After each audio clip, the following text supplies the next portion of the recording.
Hi welcome back to stories పై నేను video upload చేశానండి. కొండగట్టుకు వెళ్ళాను అని చెప్పి మేము వెళ్ళిన వీడియో లాంగ్ వీడియో పెడతానని చెప్పాను, అప్లోడ్ చేశాను, చూసేయండి. ఈ కొండగట్టు ఆంజనేయ స్వామి కళ్యాణగట్టకైతే వెళ్ళాము. కాళ్ళు కడుక్కొని దర్శనం కోసం అయితే వెళ్ళాము. కళ్యాణగట్టలో అసలు కోతులు ఎలా మామూలుగా ఎంజాయ్ చేయట్లేదు, అసలు చాలా ఎండ ఉందండి బయట. అక్కడ చూసారా ఎంత పైనుండి ఎగిరిందో లోపలికి కోతి. చాలా ఎండ ఉందండి, అసలు కాళ్ళు మామూలుగా కాలట్లేదు. ఎంత ఫాస్ట్గా నడుచుకుంటూ వచ్చామో వాటర్లో దిగడానికి. చాలామంది అసలు ఎండ తట్టుకోలేకనే అక్కడ ఉండిపోయారు ఆడుకుంటూ వాటర్లో. చాలా ఎండ ఉందండి, దారుణంగా ఉంది. కోతులు అయితే అసలు ఎంత ఎంజాయ్ చేస్తున్నాయో మేము మాటల్లో చెప్పలేము.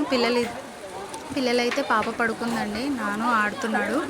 బాగా ఎండగా ఉందని చెప్పి మామూలుగా కాళ్ళు కడుక్కొని నీళ్లు చల్లుకొని అయితే దర్శనానికి వెళ్ళాము. ఎందుకంటే హోటల్ తీసుకొని అక్కడే స్నానాలు చేసాము. పిల్లలు ఉన్నారు కదా, అసలు ఇబ్బంది అవుతుంది. డ్రెస్ మార్చుకోవడానికి కూడా చాలా క్రౌడ్ ఉందండి, అసలు చాలా ఇబ్బందిగా అనిపించింది నాకు. అందుకే మేము రూమ్లో ఫ్రెష్ అప్ అయ్యి వచ్చేసాము. అక్కడ చూడండి కోతి ఎలా ఆడుకుంటుందో. అసలు వాటిని చూస్తూ ఉండిపోయామండి మేమైతే. అసలు ఎంత బాగా అనిపించిందో.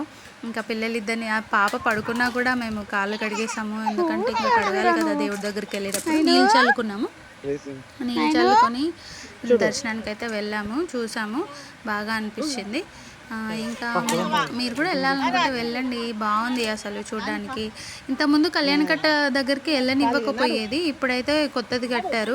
దర్శనానికి ఇబ్బంది ఏం లేదు, కళ్యాణకట్టకు కూడా ఇబ్బంది ఏం లేకుండా వెళ్ళేసి వచ్చాము. మంచిగా జరిగింది అంతా. మా అత్తమ్మ, మా మామయ్య, మా పిల్లలు, మా ఆయన, మా తమ్ముడు, ఇంకా మేనమామ జుట్టు తీయాలి కదా పాపకి అనేసి అందరం కలిసి వెళ్ళి చూసి వచ్చేసాము.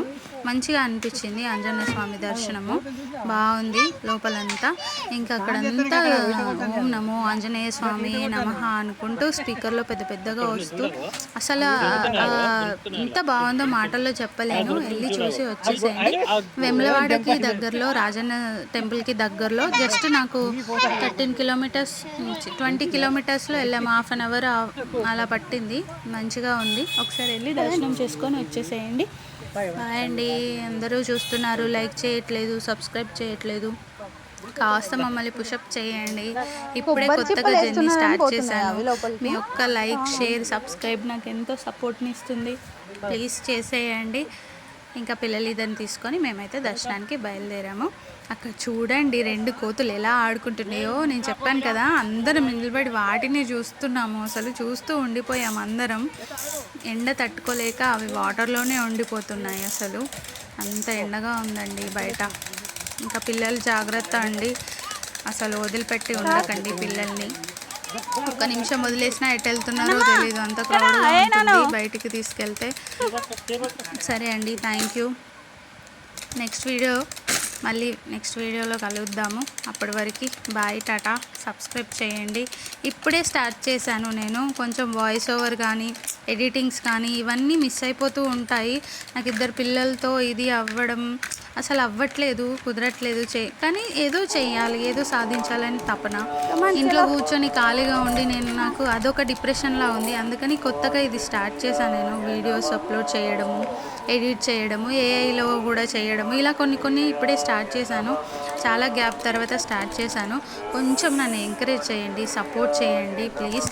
ఎందుకంటే కొత్తగా స్టార్ట్ చేసిన వాళ్ళను మీరు చూడరు. అసలు ఏముంది అందులో, సరిగా మాట్లాడట్లేదు అమ్మాయి, ఏముంది అందులో, కంటెంట్ ఏముంది అనేసి ఇట్లా కొంతమంది స్కిప్ చేస్తూనే ఉన్నారు, చూడట్లేదు, అసలు సపోర్ట్ చేయట్లేదు. ఆల్రెడీ ఫేమ్ అయిన వాళ్ళని చూస్తారు, వాళ్ళకే సపోర్ట్ చేస్తారు, వాళ్ళకే లైక్ చేస్తారు. కాస్త మమ్మల్ని కూడా చూడండి ప్లీజ్.